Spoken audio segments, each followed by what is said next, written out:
En esta ocasión, la serie Horizontes Cercanos nos acerca a los resultados del estudio La Marca España ante el reto de la emergencia ambiental, análisis del cumplimiento de la Ley 11/2018 de 28 de diciembre sobre información no financiera y diversidad, realizado por Greenpeace a partir de una metodología facilitada por el Observatorio de Responsabilidad Social Corporativa. Este estudio, publicado recientemente y que pueden consultar en la web de Greenpeace, hace un seguimiento sobre el cumplimiento de 23 grandes empresas españolas de la Ley sobre Información No Financiera y Diversidad, una ley mediante la que se incorporó al derecho español la Directiva 2014/95 Unión Europea del Parlamento Europeo y del Consejo de 22 de octubre de 2014. Orencio Vázquez, coordinador de la serie y del Observatorio de Responsabilidad Social Corporativa y profesor de Economía Aplicada de esta universidad, conversa ahora con Miguel Ángel Sotocaba, portavoz de Greenpeace. Les dejo en su compañía.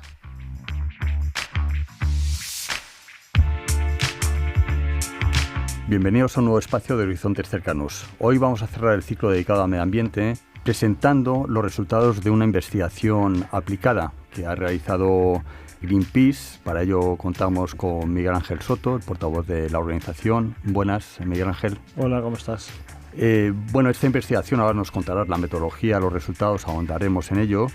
Es producto de una ley que hemos tratado en este mismo programa, de la Ley 11/2018, aprobada en diciembre de ese año, que es consecuencia de una directiva comunitaria que establece que las empresas de más de 500 trabajadores deben presentar un conjunto de información sobre cómo están gestionando los impactos y los riesgos en materia de corrupción, de derechos humanos, medio ambiente, derechos laborales, consumidores, etcétera, etcétera. Es decir, todos los aspectos en los cuales la empresa puede generar distorsiones o puede generar externalidades con el ejercicio de la actividad económica. Y esa ley es muy explícita en el área de medio ambiente, porque además de contarnos que la información no financiera que presentan las empresas en el informe de gestión consolidado tiene que incluir la información suficiente para comprender la evolución, los resultados y la situación del grupo y el impacto de su actividad, la descripción de las políticas, los procedimientos de debida diligencia, los riesgos e impactos significativos,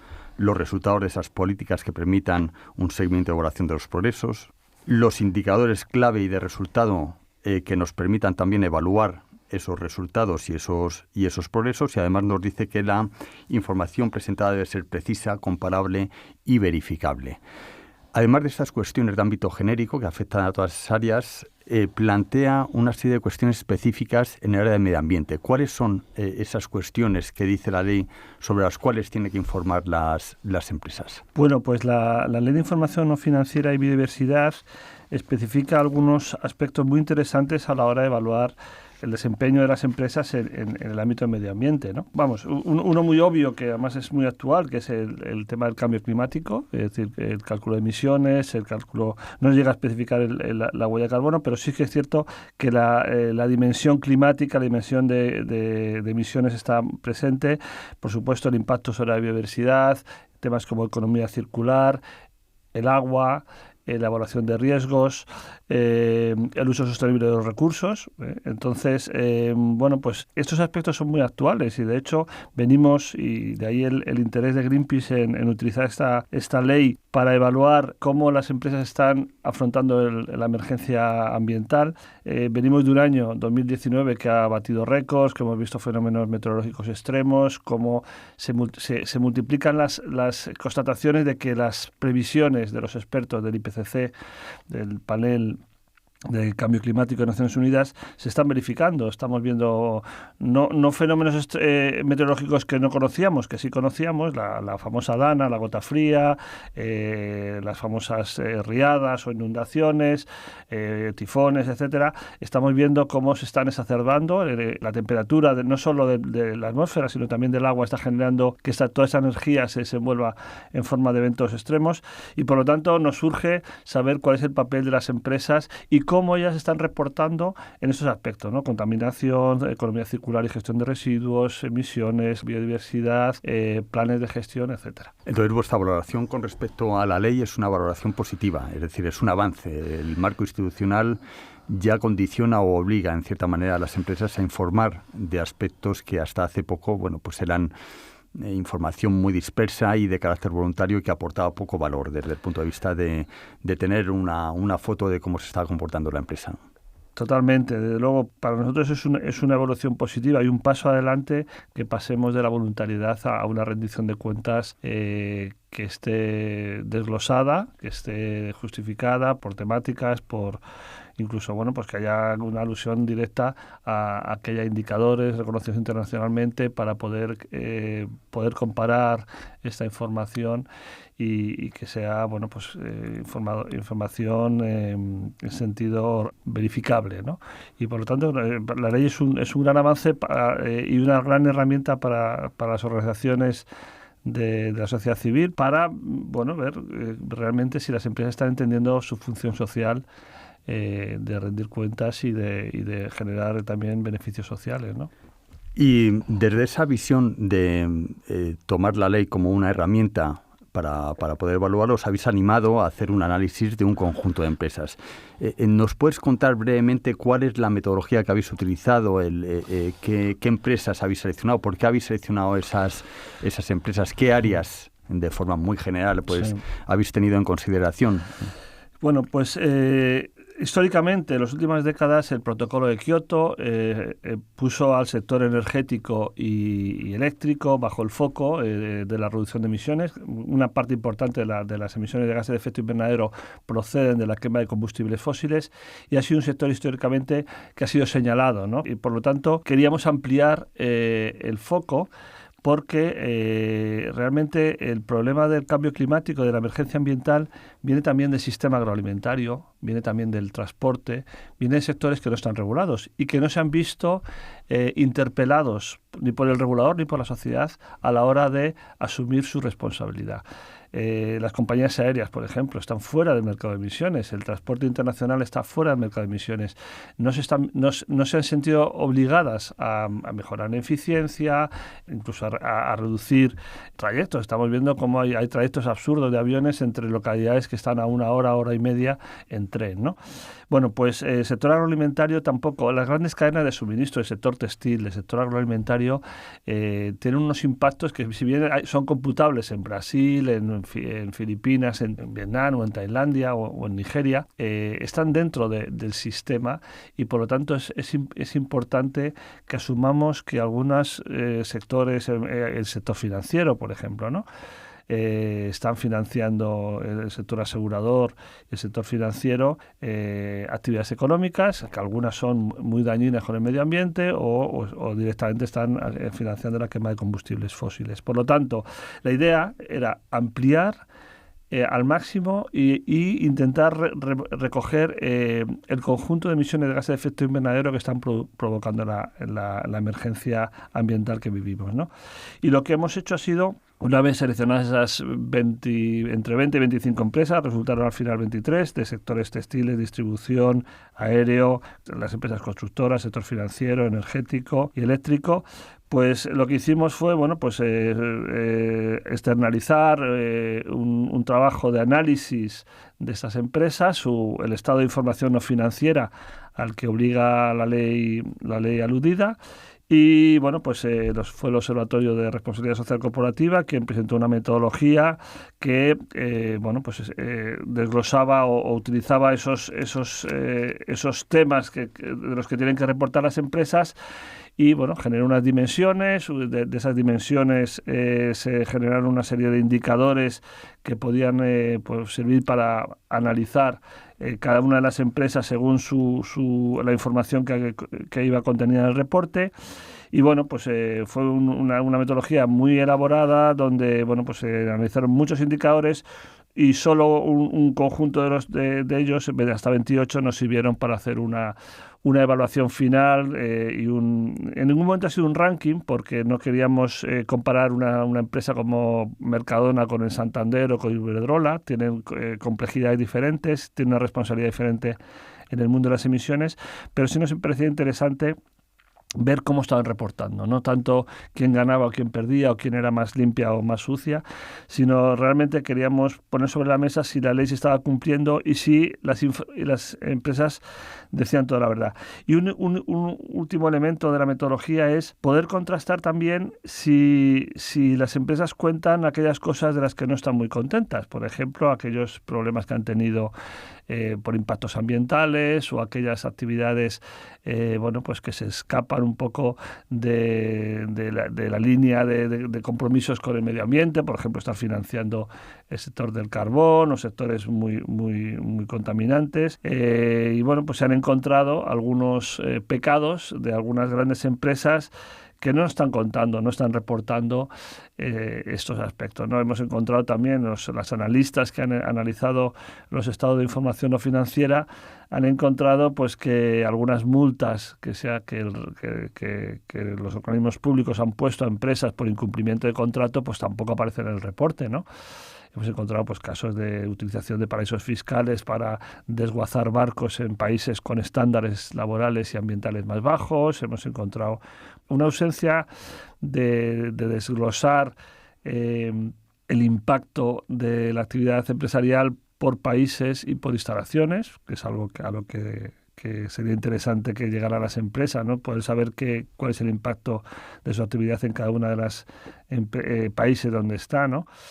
Y bueno, pues realmente ha sido interesante. También es cierto, hay que decirlo, que algunas empresas, bueno, pues en su reporte encontramos avances muy interesantes en temas de economía circular, un buen reporte en temas de agua, de planes de gestión, por ejemplo. Está muy generalizado, sobre todo en grandes empresas, que haya una ISO 14001 o la utilización de la familia de estándares ISO para pues mejorar la gestión de las empresas, incluso ISOs para cadenas de suministro. Encontramos preocupación por el tema de la gestión de los residuos. Y también, volviendo a los aspectos mejorables, quizá un abuso de este lenguaje un poco publicitario del mundo del marketing, donde las empresas tienden a explicar o a contar aspectos como es el patrocinio, financiación de algunos proyectos de conservación que nada tienen que ver con su actividad. En fin, como buenas acciones y buenas herramientas de responsabilidad social corporativa, pero que no es exactamente lo que la ley 11/18 pide, ¿no? Entonces, hay una falta de neutralidad. Esa sería una de las principales conclusiones del estudio. Pero vosotros, en el análisis que habéis hecho, esos indicadores que comentas, que creo que han sido más de 200, se trasladan a una nota, ¿no? Y dentro de que no es lo más relevante para la organización qué nota han obtenido esas empresas, ¿podemos decir que el análisis o las empresas que habéis analizado aprueban con respecto a la ley? Es decir, ¿están cumpliendo esa filosofía de la ley de presentar la información suficiente para conocer cómo están gestionando riesgos e impactos en el área medioambiental? Hay un suspenso generalizado, creo que la nota media es un 30 sobre 100. Claro, al hablar de cumplimiento de la ley solo es esperable un 100, es decir, uno no declara a Hacienda la mitad, sino el cumplimiento de la ley solo se puede entender si es un 100%. La nota es muy baja, es un 30 sobre 100 de media y por lo tanto hay una con variaciones por sectores, hay un suspenso, ¿no? ¿Y en sectores, qué sectores informan mejor, dentro de que habrá diferencias en las empresas que pertenecen a un mismo sector, pero a nivel general, ¿cuáles son los sectores que están informando mejor? ¿Las empresas de qué sectores? Pues el sector eléctrico y energético, lo he comentado antes, es históricamente un sector regulado, sujeto al comercio de emisiones, y donde pues el precio del CO2 ha obligado a muchas empresas a medir muy bien sus emisiones, a reportar y a rendir cuentas. Entonces salen las empresas Naturgy, Endesa, Iberdrola, CESA y Repsol salen mayoritariamente bien situadas en el ranking, ¿no? En algunos aspectos más que en otros, pero esto ha ocurrido con otros informes. Nosotros hemos estado revisando análisis que se publicaron en 2019 sobre el IBEX y sobre encuestas realizadas a empresas por algunos organismos, y siempre el sector energético y eléctrico aparece frecuentemente como sectores acostumbrados al reporte, ¿no? En el lado opuesto tendríamos al sector cárnico, es decir, el sector agroalimentario no se ha visto interpelado, no se ha visto, ni siquiera algunas empresas sienten que estén obligadas por esta ley, y yo creo que han descubierto en las gestiones y en la interlocución realizada previamente que tienen un fallo, es decir, que no están cumpliendo la ley. Y por lo tanto esperamos que en el 2019, el reporte de 2019 sí que exista, ¿no? Pero sí que es cierto que empresas como Campofrío, como el Grupo Fuertes, que es una de sus marcas es El Pozo, Casa Tarradellas, son empresas que no están contando los impactos de la actividad de la ganadería industrial sobre las aguas subterráneas, sobre la emisión de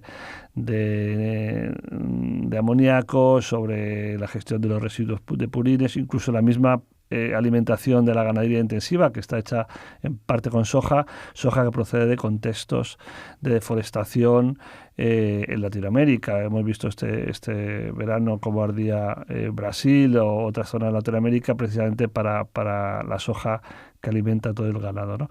Por lo tanto, hay sectores más acostumbrados al reporte y otros menos, ¿no? Seguro que a partir de ahora las empresas del sector cárnico tienen un incentivo para informar mejor, ¿no?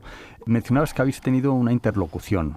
No sé si antes del estudio, durante el estudio o después del estudio. ¿Nos puedes contar cuál ha sido la reacción de las empresas ante los informes y cómo se ha mantenido esa interlocución? ¿Ha sido positiva? ¿Qué percepción tenéis? ¿Qué valoración hacéis desde Greenpeace? Bueno, en la metodología que desarrolló el Observatorio de Responsabilidad Social Corporativa incluimos un primer envío a las 23 empresas de un análisis del estado de información no financiera, aquella información que estábamos analizando, esas dimensiones, y recabamos la información, les hicimos un primer envío y solicitamos un feedback. Prácticamente el 80%, excepto unas pocas, todas las empresas mostraron interés en el contenido, algunas incluso alabaron la veracidad o la buena información que estábamos aportando. Y un grupo numeroso de empresas, nos devolvieron algunos aspectos mejorables o que entendían que no habían sido incluidos en esta primera información enviada. Y hemos mantenido en ese sentido una buena relación en cuanto a escucha y a interacción, viendo si realmente durante el análisis de las empresas habíamos cometido algún error o se nos había pasado algún tipo de información relevante, etcétera. Con lo cual hicimos una rectificación de la información de cada empresa en aquellos casos donde entendíamos que efectivamente era un error del análisis. Y también contestamos que en algunos casos estábamos, por cierto, valorando solo el reporte de 2018, estábamos valorando el ejercicio de 2018, con lo cual algunas informaciones referidas a 2019 no eran objeto de análisis, o si la información aparecía en otros apartados o en la web, no era tampoco objeto de análisis, ¿no? Por lo tanto, incluso una vez enviada, se ha recibido ese segundo feedback, nos hemos puesto en contacto con las empresas también, les hemos avisado que íbamos a presentar el informe y posteriormente hemos tenido también alguna solicitud de rectificación, hemos tenido también varias solicitudes de reunión para seguir un poco la línea de mejorar la calidad del reporte. Se has abierto una vía de trabajo a partir de este informe.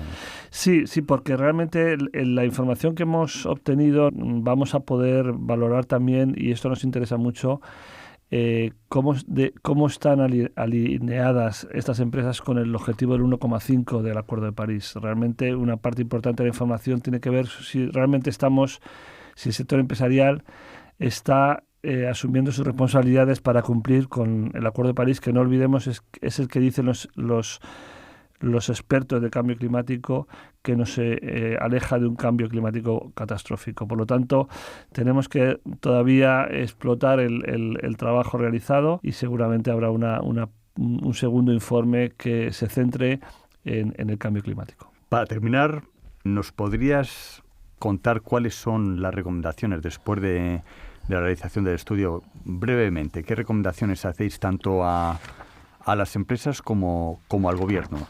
Bueno, al Gobierno queda claro que la ley se quedó en un estado, la ley que ha sido un avance, como comentaba antes, y es un paso muy importante a la hora de mejorar la rendición de cuentas. Necesitamos un desarrollo reglamentario de la Ley 11/2018. Es cierto que aquellas empresas que no están cumpliendo la ley no hay ninguna sanción ni ninguna expediente abierto. Por lo tanto, necesitamos fijar un régimen de sanciones. El reglamento debería establecer qué pasa cuando las empresas no cumplen. También un órgano de control que pudiera monitorear y establecer cierto seguimiento, e incluso un verificador independiente para evitar que haya un problema de conflicto, ¿no? en el mundo de las auditorías a la hora de verificar esto.